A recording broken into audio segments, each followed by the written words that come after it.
மகரம் ராசி என்பர்களே, மகரம் ராசியை பொறுத்த வரைக்கும் அதில் ஒரு வினோதமான ஒரு சக்தி வாய்ந்த ராசின்னா அந்த மகரம் ராசின்னு சொல்லுவாங்க.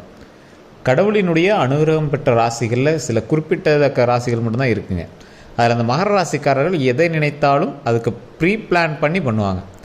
சின்னதாக 1-2 மிஸ் ஆகுமே தவிர மற்ற எல்லாத்தையுமே இங்கே வந்து ஈஸியாக அச்சீவ் பண்ணிடுவாங்க. எதுக்கு எடுத்தாலும் ஒரு பேக்கப் ஒன்று ரெடி பண்ணி வச்சுருப்பாங்க. ரிஸ்க் எடுக்கிறதுக்கு கொஞ்சம் பயப்படக்கூடிய ராசினா அந்த மகர ராசி அப்படின்னு சொல்லுவாங்க. தற்போதைய நிலைமையில் கடனில் கொஞ்சம் மாட்டியிருக்கக்கூடிய ஒரு நேரம், உங்களுடைய தொழில் கொஞ்சம் டல்லாக இருக்கக்கூடிய ஒரு நேரம் அப்படின்னு சொல்லலாம். கவலைப்பட தேவையில்லை, தொழிலுமே இதுக்கு மேலே வந்து சூப்பராக ஓட போகுது. அந்தளவுக்கு நிறைய வருமானமும் வரப்போகுது. நீங்கள் எதை செய்தாலும் சற்று யோசித்து செயல்படக்கூடிய ஒரு நபர். இப்போ வந்து அதை 10 டைம் நீங்கள் வந்து இன்க்ரீஸ் பண்ணணும். தொழில் ரீதியாக சில இடங்களுக்கு மாறுபாடுகள் உங்களுக்கு ஏற்படுறதுக்கான வாய்ப்புகள் அதிகமாக இருக்குது. அதே மாதிரி நீங்கள் தொழில் செய்து கொண்டிருந்த இடத்தில் இட வேறுபாடுகள் அல்லது அதில் ஏதாவது ஆல்ட்ரேஷன் பண்ணுறது அந்த மாதிரி விஷயங்கள் நிறையா இருக்குது. அதே மாதிரி இந்த மகர ராசிக்காரர்களுடைய மாமன் உறவுகள் அந்த மாதிரி இடத்துல கொஞ்சம் எச்சரிக்கையாக இருக்க வேண்டிய வாய்ப்புகள் கொஞ்சம் இருக்குதுங்க. உங்களுடைய தாய் மாமனோ உங்களுடைய மாமன்களோ மகர லக்கினமோ இல்லை மகர ராசியோ அவருடைய தாய் மாமன் அல்லது மாமன் வகையறாவில் கொஞ்சம் ஜாக்கிரதையாக இருக்க வேண்டிய ஒரு காலகட்டம். மற்றபடி ஒன்றும் ப்ராப்ளம் கிடையாதுங்க. ஃபேமிலியில் கொஞ்சம் நல்ல மகிழ்ச்சிகரமான நிகழ்வுகள் நடக்கிறதுக்கான வாய்ப்புகள் அதிகம். வீட்டு வேலைகள் செய்வதற்கான வாய்ப்புகள் அதிகம். வீட்டு பக்கத்தில் இருக்கிற தோட்டம் வேலைகள் இந்த மாதிரி வேலைகள்லாம் கொஞ்சம் புதுப்பிக்கிறதுக்கான நேரம் அதிகம் அப்படின்னு சொல்லலாம். பெயிண்டாவது அடிப்பீங்க.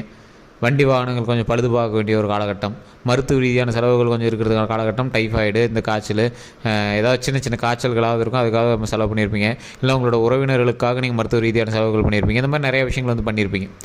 அது மட்டும் இல்லாது இந்த ராசிக்காரர்கள் ஒரு எச்சரிக்கையான ஒரு சில விஷயத்தை நீங்கள் பண்ணி ஆகணுங்க.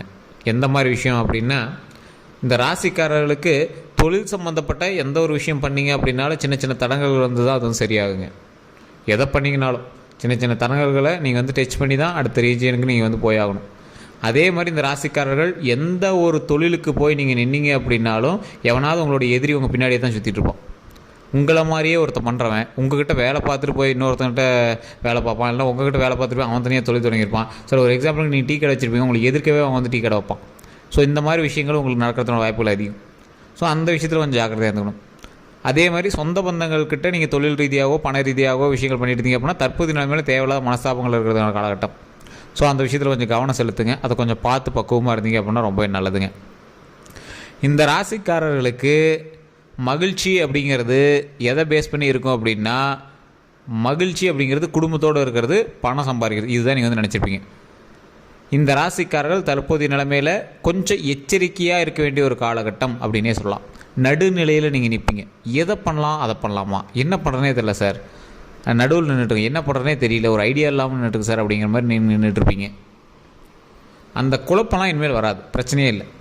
அந்த குழப்பம் இருப்பவர்கள் தயவுசெய்து ஒரு டைம் நீங்கள் வந்து ஜாதகத்தை செக் பண்ணிக்கோங்க. தசாபுத்தி என்ன நடந்துகிட்டு இருக்குது, உங்களுக்கு இப்போ எப்படி போயிட்டுருக்கு அப்படின்னு ஜாதகத்தை செக் பண்ணிக்கோங்க. இல்லை சார் எங்களுக்கு லோக்கலில் ஜாதகம் பார்த்தா ஒன்றும் செட் ஆகலை, மேட்ச் ஆகலை, சாட்டிஸ்ஃபை ஆகலை அப்படிங்கிறவங்க மட்டும் கீழே டிஸ்கிரிப்ஷனில் நம்பர் இருக்குது, அந்த நம்பருக்கு ஃபோன் பண்ணி நீங்கள் வந்து பேசி தெரிஞ்சிக்கலாம். கண்டிப்பாக பிஸியாக தான் இருப்பாங்க. கொஞ்சம் உங்களுக்கு நல்ல நேரம் அமைஞ்சிச்சு அப்படின்னா பதில்கள் உங்களுக்கு உடனடியாக வரும். ஏன்னா ஒருத்தர் நல்ல நேரம் இருந்தால் மட்டும்தான் அதுக்கு நீங்கள் என்ன பண்ணணும் அப்படிங்கிறதுக்கான ஆன்சரே கிடைக்கும். ஸோ நீங்கள் ஃபோனில் நீங்கள் பேசுகிறதுல நீங்கள் தெரிஞ்சிக்கலாம் உங்களுக்கு நல்ல நேரம் இருக்கா என்னங்கிறது. ஸோ அந்த மாதிரி வாய்ப்புகளை தட்டி கழிக்காமல் நீங்கள் ஜாதகத்தை பார்த்து அதுக்கு தகுந்த மாதிரி ஸ்டெப் எடுங்க. இப்போ இந்த மகர ராசிக்காரர்களோட மேட்டர் வரலாம். இந்த மகர ராசிக்காரர்கள் எப்போயுமே ரிஸ்க் எடுக்காத ஒரு ஆள் அப்படின்னு சொல்லுவாங்க. ஒருத்தர் யாரோ ஒருத்தர் வந்து பணம் போட்டு ஒரு தொழில் பண்ணிகிட்டு இருக்காங்க அப்படின்னா இவர் வந்து அவரை பார்த்து டெமோ பண்ணுவார். இவர் கை காசுலாம் போட மாட்டார். ஃபஸ்ட்டு அவர் என்ன பண்ணியிருக்காரு, ஒரு வருஷம் வெயிட் பண்ணுவோம், அவனுக்கு இது மாதிரி நடந்துச்சுன்னா அது மாதிரி ட்ரை பண்ணி பார்க்கலாம் அப்படின்னு ஒருத்தர் எக்ஸாம்பிளாக எடுத்து பண்ணக்கூடிய ராசிகள் இந்த மகர ராசி ஒன்று. அதே மாதிரி அதீத முதலீடுகள் வந்து போட மாட்டாங்க எந்த இடத்துலையுமே. நிலம் வாங்கினா கூட இதுக்கு செலவாயிருச்சு அப்படின்னு யோசிப்பாங்க. நிலம் வந்து அவர் கையில் தான். நம்ம இப்போ ஒரு மகர ராசி இருக்காங்க அப்படின்னா நிலம் வாங்கியிருக்காங்க அப்படின்னா நிலம் வந்து நம்ம கையில் தான் இருக்க போகுது. ஆனால் அதுக்கு செலவாயிருச்சு அப்படின்னு யோசிக்கிறது. திருமண செலவுகள் பண்ணியிருந்தால் திருமணத்துக்கு இவ்வளோ செலவாயிருச்சு, திருமணத்துக்கு செலவு பண்ணி தான் ஆகணும் அப்படிங்கிறது அவருக்கு தெரியல. ஆனால் திருமணத்துக்கு இவ்வளோ செலவாயிருச்சு, எதெல்லாம் நல்ல விஷயங்களோ அதெல்லாம் செலவானதை அவர் வந்து மைண்டில் வந்து குழப்பிட்டே இருப்பார்.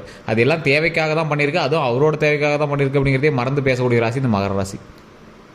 குடும்பத்தில் நல்ல ஒரு இம்ப்ரூவ்மெண்ட் இருக்கக்கூடிய ஒரு நேரம், குடும்பம் வளர்ச்சி அடையக்கூடிய நேரம், நிலபலன்கள் வாங்கக்கூடிய ஒரு நேரம், கிரயங்கள் நிறைய நடக்கக்கூடிய ஒரு நேரம், வண்டி வாகனங்கள் பழுது பார்த்து சரி பண்ணக்கூடிய ஒரு நேரம் அல்லது புது வாகனங்கள் வாங்கக்கூடிய நேரம், நிலம் வீடு இதெல்லாம் கொஞ்சம் சுத்திகரித்து அதெல்லாம் கொஞ்சம் சரி பண்ணுறதுக்கான ஒரு காலகட்டம். நல்ல ஒரு மகிழ்ச்சியான காலகட்டம் தான். ஒன்றும் லாஸ்லாம் கிடையாது, நல்ல காலகட்டம் தான். உடல் ரீதியான விஷயத்தில் மட்டும் கவனம் தேவை.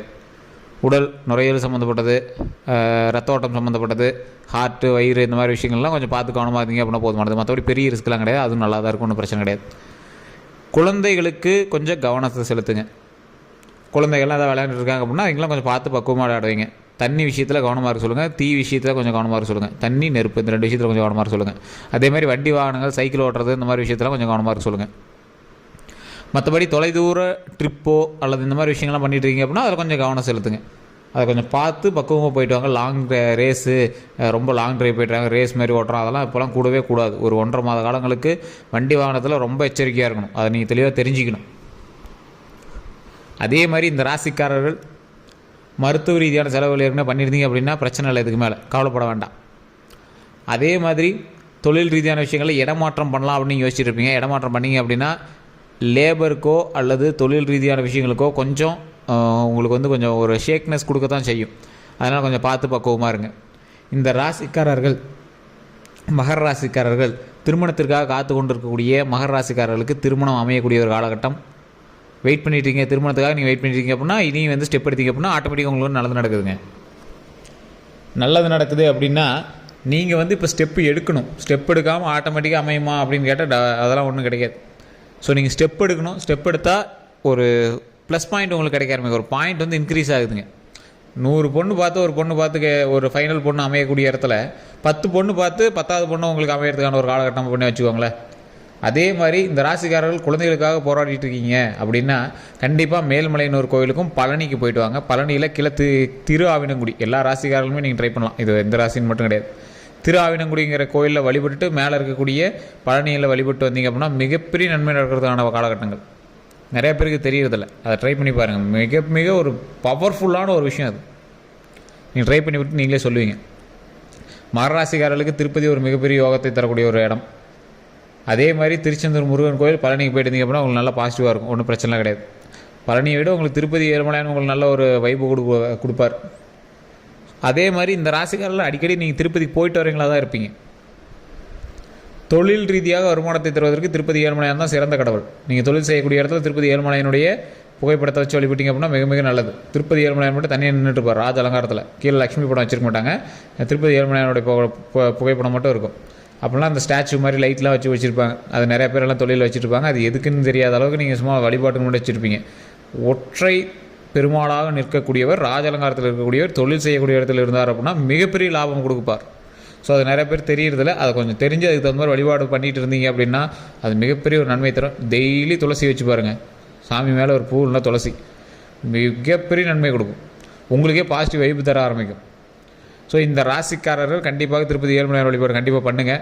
தயிர் சாதம், லெமன் சாதம் அல்லது தக்காளி சாதம் இல்லைனா புளி சாதம், இந்த 4ல் ஏதோ ஒன்று உங்களுடைய சனிக்கிழமைகளில் பெருமாள் கோயில் பக்கத்தில் இருந்துச்சு அப்படின்னா உங்களுடைய வீடுகளுக்கு பக்கத்தில் இருக்கக்கூடிய பெருமாள் கோயிலுக்கு போய்ட்டு அங்கே இருக்கக்கூடிய ஏழை எளிய மக்களுக்கு, அங்கே சாமி கும்பிட வரவங்களுக்கு ஒரு குண்டாவில் ஒரு சின்ன டீப் நீரில் நீங்கள் சாப்பாடு செஞ்சு எடுத்துகிட்டு போயிடுங்க. சும்மா சின்னதாக ஒவ்வொரு கண்டி அங்கே வடித்து கொடுங்க. அது அங்கே இருக்கிறவங்க கொஞ்சம் சாப்பிட்டோம். உங்களோட லைஃப்பில் எவ்வளோ பெரிய சேஞ்சஸ் நடக்குதுன்னு நீங்கள் அடுத்த வீடியோவில் சொல்லுவீங்க. இந்த ராசிக்காரர்களுக்கு அன்னம் அளிப்பதனால் மிகப்பெரிய நன்மை நடக்கும். அதை நீங்கள் ஒரு டைம் பண்ணி பார்த்தீங்க அப்படின்னா உங்களுக்கு தெரிய ஆரம்பிக்கும். இந்த டைமில் நீங்கள் எச்சரிக்கையாக இருக்க வேண்டிய விஷயங்கள் என்னென்னு சொல்லிட்டேன். வண்டி வாகனம், உடல் ஆரோக்கியம், குழந்தைகளுக்கு தண்ணி சம்மந்தப்பட்டது, தீ சம்மந்தப்பட்டது, இதுதான் நீங்கள் கவனமாக இருக்க வேண்டிய இடம். மருத்துவ ரீதியான செலவுகள் நீங்கள் பண்ணி தான் ஆகணும். அதனால் அது பண்ணியாச்சு அப்படின்னா இதுக்கு மேலே பிரச்சனை இல்லை. மற்றபடி உங்களுக்கு லாபகரமான விஷயம் எது அப்படின்னா தொழிலில் ஓரளவு பரவாயில்லையாக இருக்கும். தொழில் இடமாற்றம் பண்ணுறீங்க அப்படின்னா ஸ்டார்டிங்கில் கொஞ்சம் லேக்காக தான் இருக்கும், கொஞ்சம் பொறுமையாக தான் பண்ணணும், வேறு வழி இல்லை. தொழிலுமே பார்த்திங்கன்னா இப்போ கொஞ்சம் நல்லா தான் இருக்க ஆரம்பிக்கும். இதுக்கு மேலே நீங்கள் தொழிலே இன்க்ரீஸ் பண்ணால் அல்ல தொழிலில் சின்ன சின்ன வேறுபாடுகள் பண்ண ஆரம்பிக்கும், இல்லைனா புது தொழில் ஒன்று ஆரம்பித்து சைடில் அப்படி நடத்த ஆரம்பிச்சிக்கும். ஸோ அதை நீங்கள் மெயினில் ஞாபகம் வச்சுக்கோங்க. வேலைக்கு போய்ட்டுருக்கீங்க அப்படின்னா ஒன்றும் பிரச்சனை கிடையாது, ரெகுலரான அப்டேட்ஸ் போய்ட்டுருக்கும். போட்டிகள் அதிகமாக இருக்கும், பொறாமைகள் உங்கள் மேலே கொஞ்சம் அதிகமாக இருக்குது. ஏற்கனவே அப்படி தான் இருந்துகிட்ருக்கும் தொழிலில். அதை கொஞ்சம் கவனமாக செலுத்துங்க. தேவையில்லாத இடங்களில் கோவப்படாதீங்க. இப்போ கடன் இருக்குது அப்படிங்கிறதுனால பயப்படாதீங்க. கொஞ்சம் கொஞ்சமாக சரி பண்ணக்கூடிய ஒரு காலகட்டம், அதனால் பயப்பட தேவையில்லை. இந்த தொழில் ரீதியான விஷயங்கள் பண்ணக்கூடிய நபர்கள் கொஞ்சம் எச்சரிக்கையாக பண்ணுங்கள். லேபர்கிட்ட, உங்கள்கிட்ட வேலை பார்க்குறவங்கக்கிட்ட கொஞ்சம் பார்த்து நடந்துக்கணும். கூட வேலை பார்க்குறவங்க, சக வேலையாட்கள்கிட்ட கொஞ்சம் சரிசமமாக நடத்தணும். சரிசமமாக நடத்துறது மட்டும் இல்லை, கொஞ்சம் வார்த்தைகளை கவனம் செலுத்தணும்.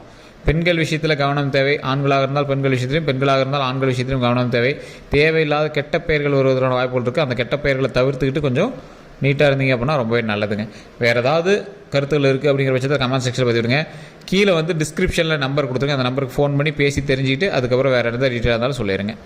ஏதாவது உங்களுக்கு கருத்துக்கள் வேணும் அப்படின்னா உங்களுடைய பிறந்த தேதி, பிறந்த நேரம், பிறந்த ஊர் இதை மட்டும் நீங்கள் எழுதி வச்சுட்டு நீங்கள் கீழே இருக்கிற நம்பருக்கு ஃபோன் பண்ணி நீங்கள் வந்து பேசி தெரிஞ்சுக்கலாம். வாட்ஸ்அப் மூலமாக தொடர்பு கொண்டாலும் உங்களுக்கான டீட்டெயில் சொல்லுவாங்க.